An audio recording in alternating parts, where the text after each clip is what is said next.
Djibouti, comme vous le savez, est un quartier du village de Djibelor. Sa particularité, c'est qu'il est détaché des autres quartiers par la forêt classée.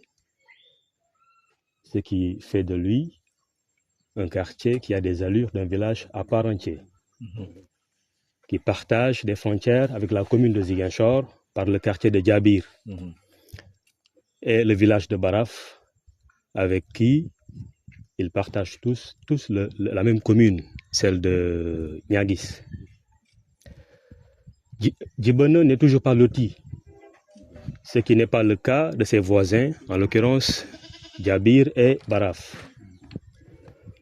Un lotissement qui est la source de nombreux de nos conflits fonciers entre les propriétaires terriens de Djibouti et des personnes ou des groupements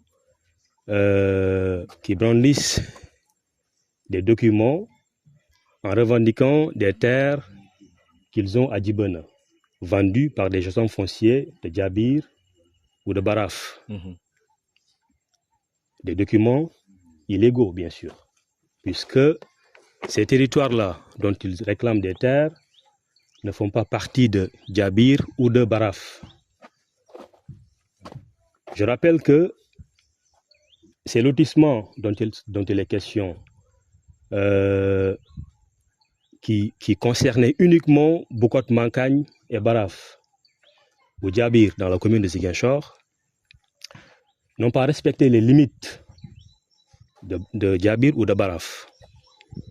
Et ça, c'est l'œuvre des anciennes équipes municipaux, du côté de la commune de Ziguinchor comme de Niaguis. Ils ont franchi leurs limites et ont envahi les domaines de Djibouti. C'est pas normal. C'est pas normal. Vers Baraf, c'est 81 hectares. Vers Djabir, c'est 22 hectares. C'est trop. C'est trop. Ce qui fait un total de 103 hectares. Eh bien, ce qui fait que des propriétaires terriens de Djibouti qui ont hérité des terres à travers des générations, les terres qu'ils cultivent depuis des générations, se voient convoqués à la police ou à la gendarmerie, sont traînés à la justice. Pire encore, ils se voient arracher leurs terres, ce qui est injuste. Non à l'intimidation. Non à l'intimidation. L'objet de ce point de presse est une alerte. Ce que nous attendons des nouvelles autorités, le gouverneur de Ziguinchor, le préfet, le sous-préfet de Niaguis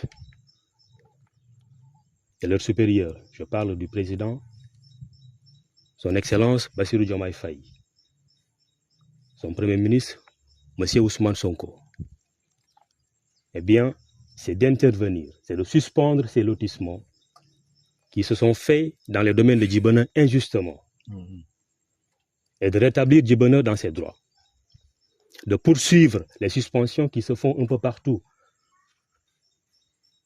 dans le Sénégal, de le faire aussi à Ziguinchor. Djibouti fait partie du Sénégal. Hein? Ce qui se passe à Ziguinchor, c'est ce même bamboula foncier qui s'est fait un peu partout au Sénégal, ou pire même. Donc il faut qu'ils interviennent pour que ça cesse. Et enfin, il faut que Djibouti soit loti. Un lotissement qui se fera dans l'intérêt des populations et non dans celle d'une personne, d'une tierce personne ou d'un groupement quelconque, au détriment des populations. Pour que, eh bien, Djibouti puisse être électrifié.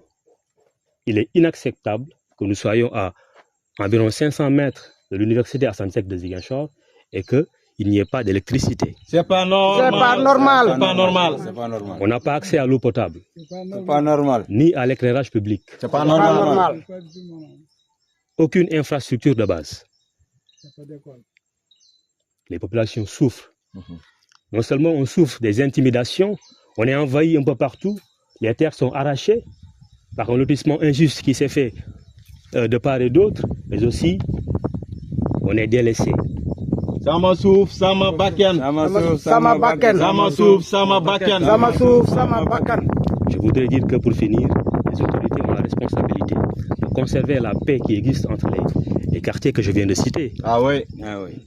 Nous vivons un bon voisinage avec les populations de Baraf et de Djabir. Ouais. C'est tous les mêmes familles, c'est le même peuple. Mhm. Donc il ne faut pas que des erreurs qui sont commises par les anciens régimes ne soient pas corrigées par le régime qui est là, qui appelle au Djoub, Djoubal et Djoubanti.